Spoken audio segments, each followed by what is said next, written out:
Could it be, just imagining that the whole hullabaloo around the Akothee wedding, heavy state presence at the wedding, and the ridiculous media coverage, could it be that all that charade was supposed to be an idea from the government to deviate the attention of Kenyans from the idea of the worst news of this week, that the government is indeed too poor to pay salaries to civil servants? Just how bad could that be? What kind of place are we in the economy? And why is it that there's so much effort from the people who are supposed to be taking care of this stuff, so much effort to just get everyone thinking about something else? Because we all know Baba is going to take it up and run with it. Because today, the president says, we are not going to borrow to pay you salos. Welcome to the show, man. This is Kenya Report. Youth and politics, we give you perspective that you didn't see in the media or hear from your favorite pundits, but it's politics nonetheless that affects you and me, the young and the future of this country. So, there was a big wedding this weekend, and everybody was there. Yeah, invites only.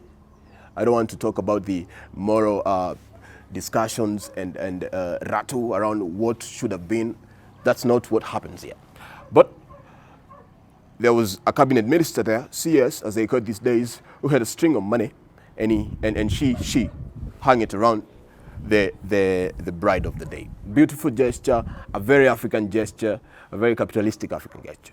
But this CS just happens to be the CS for, public whatever. Public, I don't want even to say it. She's a public service CS.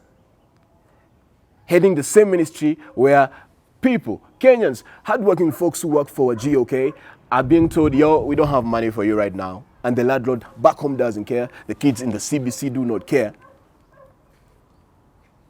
It's a very disappointing situation for many Kenyans who are out there singing Hustler. For many Kenyans who went out in their numbers and droves to vote for William Ruto as president. But this problem might be as compound as not just this administration. The problem could be as bad as what happened before, which Gachagua has said before, but it seems to be an overly used excuse now. But he has said before that we are inheriting dilapidated government. There's nothing. They stole everything, looted the coffers. Yes, that's a problem still affecting the Ruto administration. And pundits had said it even before election. They had said that whoever wins is in trouble. And it's happening now, and so many people are acting as if, oh, the sun is back. Right there, right on my face.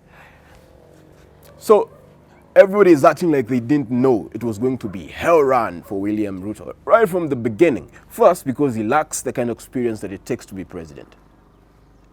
Being a CS and is just beyond being a deputy president in responsibility. But being deputy president is not just beyond being president. The space between the president and his deputy, heaven and earth. So, Ruto's crown is heavy and his head wasn't prepared. Raila Odinga was close because he's been in government before on very senior, even more senior than DP position. The PM position was half government position. And many more. So Ruto, in terms of experience, he wasn't really there. But in terms of charisma, in terms of being a leader, having succeeded in winning a lot of other contests he's been on, including an ICC contest, Ruto had proven himself.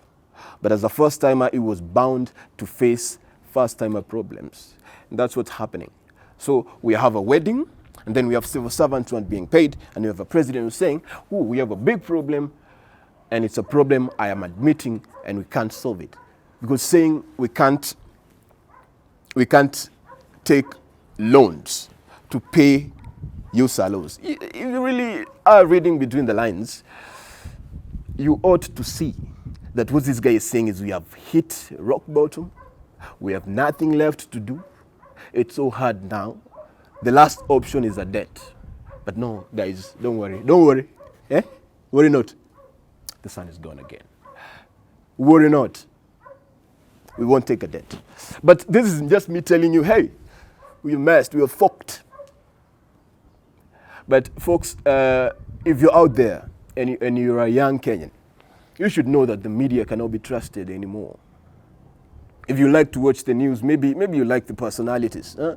Most people watch the news for the personalities, who are sometimes super dramatic characters, which works to sell the news and all the other consumer products that come in between. I think it's news that come in between the ads these days. It's an ad program, then some news. But if you like the news and you watch it, pinch of salt is advised. Pinch of salt. Because a lot of bull crap is being peddled now in the media. Because the main reason is that the whole traditional structure that held the media in this country was a very powerful cabal that was driven by profit to sell news, Joseph Pulitzer style. But now the digital disruption is bringing so much change in, and it's diverting the stream, the advertiser revenue stream, from people who used to get it to people, new people, individuals, crazy Kenyans, Njogoshis, Eve Mungais, you know. And it's just gonna, the problem's gonna compound for Nation, for our guys on Mombasa Road, Standard, for all of them. Financial problems. And when financial problems are hitting, you have to adapt the business model of your competition or you're gonna die out. And that business model is gutter press, selling women trends, sorry to say that, selling women trends weddings on the front. When's the last time you saw a wedding on the front page of the Standard? Since 1905, that's the Standard's legacy, since 1905. But the wedding was there, man. And you look at the details as they manifest, as the list of guests, a lot of them are people in government. And I understand, the bride, a very connected person in the city. Yes, and it makes sense. But the kind of hype it's been given by people we know to be doing influencing for government, it means it can only be hype done on behalf of government as diversion for something worse. And that something is that the government doesn't have much. Ruto doesn't have much. So we should brace ourselves for double taxes, crazy VAT, and if they raise VAT to compensate because they want to not borrow, but they have nothing because much of the money they keep transferring to personal accounts, then we suffer, you and me. We feel the cold. You see I'm shaking because I'm on a rooftop filming this and it's bloody cold. But yes, that's how we are, in the cold out here, and those guys are in there having party. We saw them at the Nairobi Chorale, the charade by Sakaja. Most of these things are usually money laundering things, avenues to steal government money, but hey, a different video altogether. But these people aren't really enemies, they aren't rivals as hard. They work together to sustain an industry where they have stake as careers. So the sun has left us, and I'm going to end the video there. But if you're watching the news tonight, beware.